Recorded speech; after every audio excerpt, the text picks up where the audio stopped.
નમસ્કાર, જય હિન્દ, જય ભારત. ગુજરાત 20 ન્યૂઝમાં આપ સૌનું સ્વાગત છે.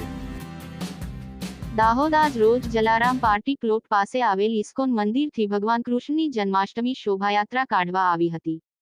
આ કૃષ્ણ જન્માષ્ટમીની શોભાયાત્રા દાહોદ ઇસ્કોન મંદિર ખાતેથી દાહોદ ઇસ્કોન મંદિરના પ્રમુખ આચાર્ય સનાતન કૃપાદાસ અને તેમના કૃષ્ણ ભક્તો દ્વારા આ ભગવાન કૃષ્ણની જન્માષ્ટમી શોભાયાત્રા કાઢવામાં આવી હતી.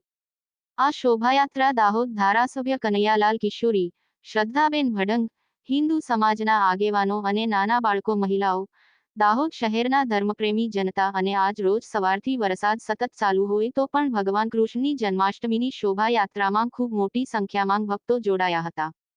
ઇસ્કોન મંદિરના પ્રમુખ સનાતન કૃપાદાસ દ્વારા આ ભગવાન કૃષ્ણની જન્માષ્ટમીની શોભાયાત્રા બપોરના ઇસ્કોન મંદિર દાહોદ ગોધર રોડ થઈ ગોવર્ધન ચોક તળાવ પર અને નીલકંઠ મહાદેવ મંદિર પર વિસામો આપવામાં આવ્યો હતો. ત્યારબાદ ભગવાન કૃષ્ણ જન્માષ્ટમીની મહાદેવ નીલકંઠેશ્વર મંદિર ગોધરા રોડ થઈ દાહોદ ઇસ્કોન મંદિર જલારામ પાર્ટી પ્લોટની પાસે આ શોભાયાત્રાનું સમાપન કરવામાં આવ્યું હતું.